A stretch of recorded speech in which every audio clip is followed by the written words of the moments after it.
الحمدللہ رب العالمین والصلاة والسلام علی محمد الامین۔ میرے دوستوں ساتھیوں،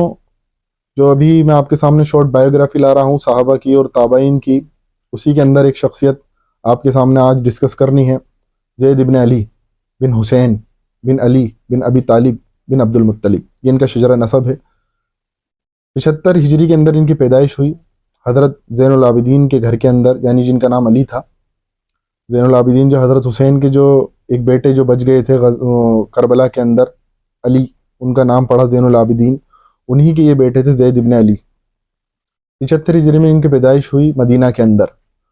اور وہ دور بنو امیہ کا دور تھا۔ بنو امیہ کے اندر بھی اس وقت جو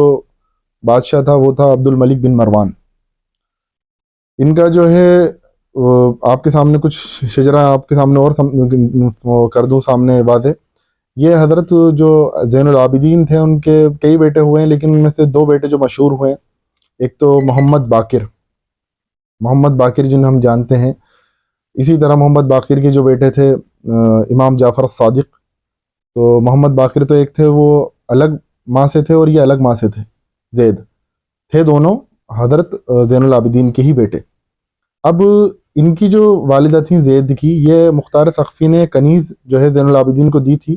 ان سے انہوں نے نکاح کرا، پھر اس کے بعد جو ہے ان سے یہ زید جو ہے پیدا ہوئے،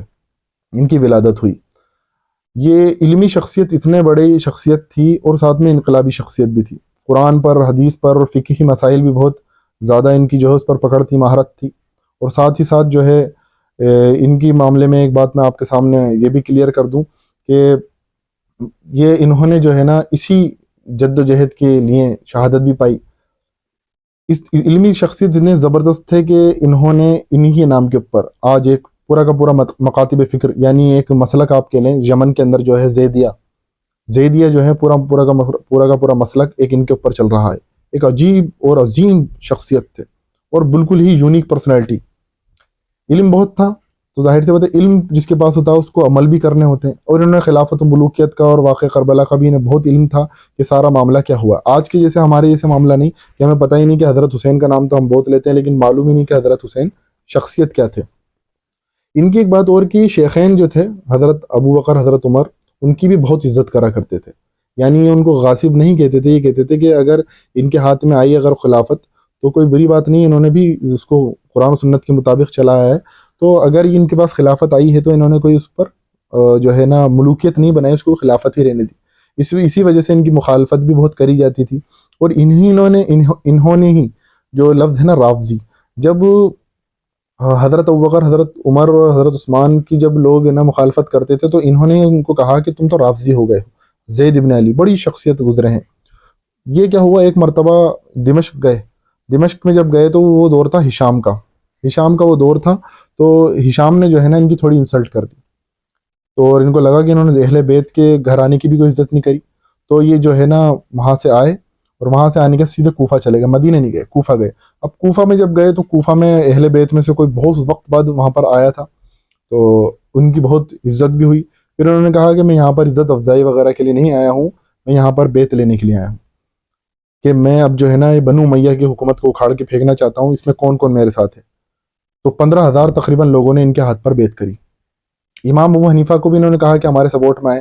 لیکن امام ابو حنیفہ جو ہے اس وقت اتنی بڑی شخصیت بنے نہیں تھے، ابھی امام ابو حنیفہ کا دور آنے والا تھا۔ یہ دور 122 ہجری کا ہے، تو امام ابو حنیفہ جو تھے ابھی تک اس طرح سے عروج پر آئے نہیں تھے۔ امام ابو حنیفہ نے لیکن پھر بھی ان کی 10,000 جو ہے درہم سے ان کی مدد بھی کری، اور ان کو کہا کہ میں آپ کا جو ہے ڈائریکٹ تو آپ کا سپورٹ نہیں کر سکتا، کیونکہ میں اپنے علمی کام میں لگا ہوا ہوں، آپ کریں گے، میں لوگوں کو آپ کے خلاف جو ہے بدظن نہیں ہونے دوں گا، لوگوں کو بتاؤں گا کہ ان کا جو ہے ساتھ دیں۔ مورل سپورٹ جو ہے نا امام ابو حنیفہ ان کا کرتے رہے۔ امام ابو حنیفہ سے جب لوگ پوچھتے تھے کہ زید ابن علی کا ساتھ دیں یا نہ دیں، تو امام ابو حنیفہ رحمۃ اللہ علیہ کہتے تھے کہ اگر ان کا جو ساتھ دے گا، بدر کے جو ہے نا ثواب جو ملا ہے بدریوں کو، بدری صحابیوں کو، اس کے برابر کا ثواب ہے۔ یہ بھی وہی کام کر رہے ہیں جو کہ اس وقت بدریوں نے کرا تھا، یعنی غزوہ بدر میں جو صحابہ کرام رضی اللہ تعالیٰ عنہ مجمعین نے کرا تھا۔ کوفہ کے لوگوں کو جب اکٹھا کرا گیا تو وہاں کا جو گورنر تھا اس نے جو ہے نا تقریباً جو زیادہ تر لوگوں کو ہی اس نے مسجد کے اندر بند کروا دیا، مسجد کے اندر بند کروا کے دھمکایا بھی، اور یہ کہا کہ جو تم زید ابن علی کی بیعت سے پھر جاؤ۔ تقریباً دھمکانے کی وجہ سے اور دیگر ڈراؤ کی وجہ سے اور جو ہے ظلم ستم کی وجہ سے بہت سے لوگ ان کی بیس انہوں نے توڑ دی، اور تقریباً ان کے صرف 218 لوگ ہی رہ گئے جنہوں نے ان کا ساتھ دیا، لیکن پھر بھی انہوں نے ہار نہیں مانی۔ زید ابن علی انہوں نے ہار نہیں، ظاہر سی بات ہے علی کا خون تھا تو ہار کیسے مان لیں، تو زید ابن علی نے پھر بھی ہار نہیں مانی اور انہوں نے جو ہے جنگ کری۔ یہ جنگ وہاں پر ہوئی کوفہ کے اندر، ظاہر سی بات ہے جنگ میں جب گئے تو ان کے ماتھے کے اوپر تیر لگا کے اور یہ شہید ہو گئے۔ ساتھیوں نے ان کی جو ہے جو جسم کو جو ہے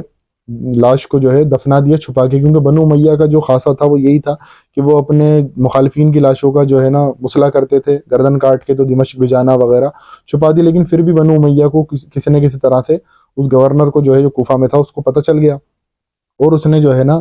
ان کی جو لاش کو ان کا مسئلہ کرا، ظاہر سی بات ہے، اور ان کی لاش کو تو کوفہ کے وہاں کوفہ میں ٹانگ دیا، پھانسی لگا دی، اور ان کی گردن جو تھی نا گردن کو دمشق بھیج دیا۔ جو ان کا بنو امیہ کا عام طور پر جو رویہ رہا ہے وہی رہا۔ ان کا بیٹا ایک یحییٰ تھا، وہ جان بچا کر اپنے کچھ ساتھیوں کے ساتھ وہاں سے نکل گیا، جب اس کو لگا کہ اب تو جنگ ہار ہی گئے ہیں تو وہاں سے نکل گیا، لیکن 125 ہجری میں یحییٰ بھی شہید ہو گیا۔ خراسان میں اس کو بنو امیہ نے ڈھونڈا، اور ولید بن یزید کی حکومت اس وقت تک آ چکی تھی۔ حضرت زید ابن علی تو ہشام کے دور کے اندر شہید ہوئے 122 میں، اور 125 میں ولید بن یزید کی حکومت کے دوران ان کو جو ہے ان کے بیٹے یحییٰ کو شہید کرا گیا۔ یہ ایک مختصر تاریخ تھی زید ابن علی کی۔ اللہ تبارک تعالی ہمیں ان کے نقش قدم پر چلنے کی توفیق عطا فرمائے، اور اپنے جو ہے نا علم میں اضافہ کرنے کی توفیق عطا فرمائے کہ ہم ہماری جو دینی شخصیات ہیں ان کا ہم مطالعہ کریں، ان سے عبرت حاصل کریں، اور اسی طرح سے جو ہے موٹیویٹ ہوں، اور اس طرح سے جو ہے اپنے اندر بھی اسی طرح سے اہل بیت والا معاملہ لائیں، علم میں بھی اضافہ کریں کہ ہم جو ہے بس سنی سنائی باتوں پر نہ چلے بلکہ تاریخ اور حدیث کو بغور پڑھیں اور اس کو جانچیں کہ کیا بات صحیح ہو رہی ہے اور کیا بات صحیح نہیں ہو رہی ہے۔ اللہ تبارک و تعالیٰ سے دعا ہے کہ پروردگار ہمیں کہنے سننے کے ساتھ عمل کرنے کی توفیق عطا فرمائے۔